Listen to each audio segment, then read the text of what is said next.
ಈಗ ಕಿಪ್ಪಿ ಕೀರ್ತಿ ಸ್ವತಃ ನಮ್ಮ ಸ್ಟುಡಿಯೋದಲ್ಲಿದ್ದಾರೆ. ಹಾಗೆ ಅವರ ಸ್ನೇಹಿತ ಆಗಿರುವಂತ ಕ್ರಶ್ ಕೃಷ್ಣ ಅವರು ಕೂಡ ಇದ್ದಾರೆ. ಬನ್ನಿ ಅವ್ರನ್ನ ಕಾರ್ಯಕ್ರಮಕ್ಕೆ ವೆಲ್ಕಮ್ ಮಾಡ್ಕೊಳ್ಳೋಣ. ಹಾಯ್ ಕಿಪ್ಪಿ, ಹೇಗಿದ್ಯಾ?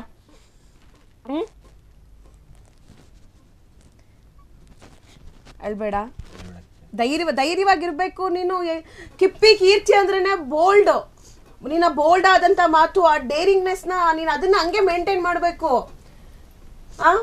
ಹಿಂಗ ಹತ್ತು ಬಿಟ್ರೆ ಆಗೋಗ್ಬಿಡುತ್ತಾ? ಕೃಷ್ಣ ಅವರೇ, ನಿಮಗೂ ಕೂಡ ಕಾರ್ಯಕ್ರಮಕ್ಕೆ ಸ್ವಾಗತ.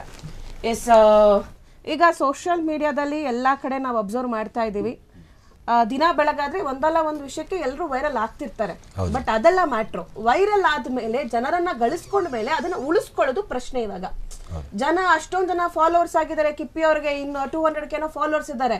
ಸುಮ್ನೆ ಫಾಲೋ ಮಾಡಿರಲ್ಲ ಅಲ್ವಾ? ಕಿಪ್ಪಿಯಲ್ಲಿ ಏನೋ ಒಂದು ವಿಷಯ ಇಷ್ಟ ಆಗಿರುತ್ತೆ, ಫಾಲೋ ಮಾಡಿರ್ತಾರೆ ಅಲ್ವಾ? ಇದಾದ್ಮೇಲೆ ಕಿಪ್ಪಿ ಅವ್ರಿಗೊಂದು ಪ್ರೀತಿ ಆಗತ್ತೆ. ಮುತ್ತು ಜನ ಸ್ಟಾರ್ಟಿಂಗ್ ಅವ್ರನ್ನು ಎಕ್ಸೆಪ್ಟ್ ಮಾಡ್ಕೊಂಡಿರ್ಲಿಲ್ಲ. ಮುತ್ತು ಅಂತವನು, ಮುತ್ತು ಇಂತವನು, ಹಂಗೆ ಹೆಂಗಂತೆಲ್ಲ ಹೇಳಿದ್ರು. ಬಟ್ ಸ್ಟಿಲ್ ಕಿಪ್ಪಿ ಸ್ಟ್ಯಾಂಡ್ ಆದ್ರು ಅವ್ರ ಜೊತೆಗೆ. ಅವರು ರೀಲ್ಸ್ ವಿಡಿಯೋಸ್ಗಳೆಲ್ಲ ಮಾಡಕ್ ಶುರುವಾದ್ರು. ಮೊದಲು ಮುತ್ತು ಏನು ಇರ್ಲಿಲ್ಲ, 0. ಕಿಪ್ಪಿ ಜೊತೆ ಬಂದಾಗ ಅಷ್ಟೋ ಫಾಲೋವರ್ಸ್ ಆದ್ರು ಅಲ್ವಾ? ಅದಾದ್ಮೇಲೆ ಮತ್ತೆ ಬ್ರೇಕಪ್ ಆಯ್ತು, ಪ್ಯಾಚ್ ಅಪ್ ಆಯ್ತು, ಈಗ ಮತ್ತೆ ಬ್ರೇಕಪ್. ಯಾಕಿದೆಲ್ಲ ಏನಾಯ್ತು? ಆ್ಯಕ್ಚುಲಿ ಮತ್ತೆ ಪ್ಯಾಚಪ್ ಆಗೋ ರೀಸನ್ ಏನಂದರೆ, ಕಿಪ್ಪಿ ಹತ್ರ ಮಾತಾಡಿಕೊಂಡು ಕಿಪ್ಪಿ ಹತ್ರ ಫೋನ್ ಮಾಡಿಕೊಂಡು ಫುಲ್ಲು ಅಳ್ತಾ ಇದ್ದ ಮುತ್ತು. ಯಾಕಂದರೆ ದರ್ಶನ್ ಅವರು ತುಂಬ ಕೀಳಾಗಿ ನೋಡ್ತಾ ಇದ್ರು ಕಿಪ್ಪಿ ಕೀರ್ತಿನ. ಅದೊಂದೇ ಕಾರಣಕ್ಕೆ ಮುತ್ತು ಫೋನ್ ಮಾಡಿ ಸುಮ್ಮನೆ ಅಳ್ಕೊಂಡು ಇದೆಲ್ಲ ಮಾಡಿದ.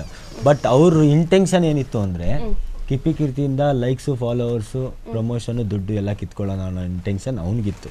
ಅವ್ನಿಗಿದ್ದಿರೋದ್ರಿಂದನೇ ಅವನು ಈ ಥರ ಮಾಡಿ ಮತ್ತೆ ಲವ್ ಮಾಡ್ತೀನಿ ಅಂತ. ನಾನು ಕಿಪ್ಪಿ ಕೀರ್ತಿಗೆ ಅವಾಗ ಫೋನ್ ಮಾಡಿ ಹೇಳಿದೆ, ಹತ್ತಿದ ತಕ್ಷಣನೇ ನಂಬಕ್ಕೆ ಹೋಗ್ಬೇಡ ಕಿಪ್ಪಿ, ಇದಂಗೆ ಹಿಂಗೆಲ್ಲ ಗೊತ್ತಾಗಲ್ಲ ನಿನಗೆ, ನೀನು ಹುಷಾರಾಗಿರು ಅಂತೆಲ್ಲ ಹೇಳ್ದೆ. ಅದಾದ್ಮೇಲೆ ಇಲ್ಲ, ನನಗೆ ಅವನ ಮೇಲೆ ನಂಬಿಕೆ ಇದೆ ಅಂತ ಹೇಳ್ಬಿಟ್ಟು ನನ್ನ ಹತ್ರನೇ ಮಾತು ಬಿಟ್ಬಿಟ್ಲು. ನೀವಿಬ್ರು ಯಾವತ್ತಿನ ಸ್ನೇಹಿತರು? ನಾವು ಒಂದು 8 ತಿಂಗಳ ಮೇಲೆ ಆಯ್ತು. 8 ತಿಂಗಳ ಸ್ನೇಹಿತರು. ಹೌದು. ಕಿಪ್ಪಿ, ಇವಾಗ ಬ್ರೇಕಪ್ ಆಗಿತ್ತು. ನೀನು ಹೇಳಿದೆ ಎಲ್ಲ ಸೋಷಿಯಲ್ ಮೀಡಿಯಾದಲ್ಲಿ ಬಂದು, ಲೈವ್ ಬಂದು, ನಾನು ಇನ್ಮೇಲೆ ಮುತ್ತು ಸವಾಸಕ್ಕೆ ಹೋಗಲ್ಲ, ಅವ್ನು ಅಂತೋನು ಇಂತೋನು, ದುಡ್ಡು ಕೇಳಿದಾನೆ ನನ್ನ ಹತ್ರ, ದುಡ್ಡು ಇಸ್ಕೊಂಡಿದ್ದಾನೆ, ನನ್ನ ಬಗ್ಗೆ ಕೆಟ್ಟದಾಗಿ ಹೇಳಿದಾನೆ, ನಂಗೆ ನಿನ್ ಬೇಡ ಅಂತ ಅಂದಿದ್ದೆ. ಮತ್ ಯಾಕೆ ಪ್ಯಾಚಪ್ ಆದೆ ನೀನು? ಮತ್ ಯಾಕೆ ಲವ್ ಮಾಡಿದೆ? ಸಾರಿ ಅಂತ ಕೇಳ್ದ, ಅದಕ್ಕೆ ಸಾರಿ ಅಂತ ತಪ್ಪು ಎಲ್ಲರೂ ಮಾಡ್ತಾರೆ. ನಾನೇನು ತಿಳ್ಕೊಂಡು ನಿಜವಾಗೂ ವ್ಯಕ್ತಿ ಬದಲಾಗಿದ್ದಾನೆ, ಹೋಗ್ಲಿ ಬಿಡು ಅಂತೇಳಿ, ಯಾವುದೋ ಮೈಂಡ್ ಸೆಟ್ಟಲ್ಲಿ ಹೋಗ್ಲಿ ಬಿಡು ಅಂತೇಳಿ ನಾನು ಒಂದು ಕ್ಷಮೆ ಕೊಟ್ಟೆ. ಅಂದರೆ ಹುಡುಗಿರಂದ್ರೆ ಹೇಗೆ ಅಂದರೆ, ಒಂದು ತಾಯಿ ಗುಣ ಇರುತ್ತೆ. ಯಾರೇ ತಪ್ಪು ಮಾಡಿದ್ರು ಅದಕ್ಕೊಂದು ಕ್ಷಮೆ ಅಂತ ಕೊಡುವಂಥದ್ದು.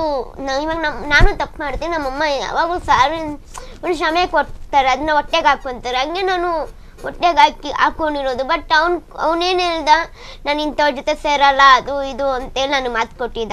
ಸೊ ನಾನು ಹುಡುಗರ ಜೊತೆ ಸೇರಲ್ಲ ಅದು ಇದು ಅಂತ ನಾನು ಮಾತು ಕೊಟ್ಟಿದ್ದೆ. ಆಮೇಲೆ ಇನ್ನೊಂದು, ಅವನು ಗೋಲ್ದರ್ಶು ಬಗ್ಗೆ ಕೆಟ್ಟದಾಗಿ ಅಪಪ್ರಚಾರ ಎಲ್ಲ ಮಾಡಿರೋ ವ್ಯಕ್ತಿ ಇವಾಗ ಗೋಲ್ದರ್ಶು ದೇವರಾದ್ರು ನನಗೆ ವಲ್ಗರ್ ಲ್ಯಾಂಗ್ವೇಜಲ್ಲಿ ಬಂದು ಬೈಯೋದು, ನನಗೆ ಬ್ಲ್ಯಾಕ್ ಮೇಲ್ ಮಾಡೋದು, ನನಗೆ ಆ ಥರ ಒಂದು ಹೆಣ್ಣು ಅಂತ ಮಾಡ್ತೀನಿ. ನನ್ನ ತಪ್ಪು ನೀವಿಂದ ನಿಜವಾದ ಪ್ರೀತಿ ಮಾಡೋ ಅಂಥವ ನಿಜವಾದ ಮನುಷ್ಯ ಆಗಿದ್ರೆ ಒಂದು ಹೆಣ್ಣು ತಪ್ಪು ಮಾಡಿದ್ಲೋ ಇಲ್ವೋ ಅದು ಮ್ಯಾಟ್ರು ಬರಲ್ಲ. ಆ ಹೆಣ್ಣನ್ನ ಹಿಡ್ಕೊಂಡು ಪಬ್ಲಿಕ್ ಮುಂದೆ ಅವಮಾನ ಮಾಡೋದು ದೊಡ್ಡದದು. ನಂಗೆ ಬಂದು ಪಬ್ಲಿಕ್ಕಲ್ಲಿ 100 ಜನ ಫಾಲೋ ಮಾಡ್ತಾರೆ, 100 ಜನ ನನಗೆ ಫಾಲೋವರ್ಸ್ ಇರಲಿ ಅಥವಾ ಇಲ್ಲದೆ ಆದರೂ ಇರಲಿ 100 ಜನ ನೋಡ್ತಾ ಇರ್ತಾರೆ. ಸೊ ನನಗೆ ಈ ಥರ ಬಂದ್ಬಿಟ್ಟು ಬ್ಲ್ಯಾಕ್ ಮೇಲ್ ಮಾಡೋದು, ಇಲ್ಲ ನನಗೆ ಬೆದರಿಕೆ ಹಾಕೋದು, ಅಲ್ಲ ನನಗೆ ವರ್ಗಲ್ ಲ್ಯಾಂಗ್ವೇಜಲ್ಲಿ ನೀನು ಅಂಥವಳು, ನೀನು ಇಂಥವಳು, ನೀನು ಅಲ್ಲಿಗೋಗಿದೆ, ನೀನು ಇಲ್ಲಿಗೋಗಿದೆ ಅಂತೇಳಿ ನನ್ನ ಜೊತೆಲಿರೋರೇ ಹಂಗೆ ಹೇಳಿದ್ರೆ, ಇವನ್ ಕೆಲವೊಬ್ರು ಏನು ಮಾಡ್ತಾರೆ ಅದನ್ನು ತಗೊಂಡು ಫುಲ್ ವೈರಲ್ ಮಾಡೋದು.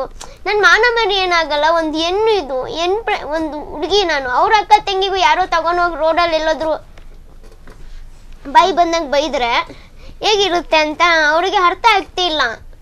ಜೊತೆಲಿದ್ದಾಗ ಚೆನ್ನಾಗಿತ್ತ ನಾನು, ಇವಾಗ ನಾನು ಅದೇ ಪ್ರಶ್ನೆ ಕೇಳಿ, ಜೊತೆಲಿದ್ದಾಗ ಚೆನ್ನಾಗಿತ್ತ, ಅವ್ರ ಕಷ್ಟ ಅಂದಾಗ ನನ್ನ ಜೊತೆ ನಡ್ಕೊಂಡಿದ್ದು ಚೆನ್ನಾಗಿತ್ತು. ಒಂದು ಫ್ರೆಂಡು ಅಂದಮೇಲೆ ಹೇಗಿರ್ಬೇಕಾಗಿರ್ಬೇಕು, ಒಂದು ಫ್ರೆಂಡು ಒಬ್ರು ನಂಬ್ಕೊಂಡು ಬಂದಿದ್ದಾಳೆ ಅಂದಮೇಲೆ ಅವಳ ಜೊತೆ ಅವಳನ್ನ ಯಾವ ದಾರಿ ಕರ್ಕೊಂಡು ಹೋಗ್ಬೇಕು ಆ ದಾರಿ ಕರ್ಕೊಂಡು ಹೋಗ್ಬೇಕು, ಅದ್ಬಿಟ್ಟು ಬೇರೆ ದಾರಿ ಕರ್ಕೊಂಡು ಹೋಗ್ಬಾರ್ದು.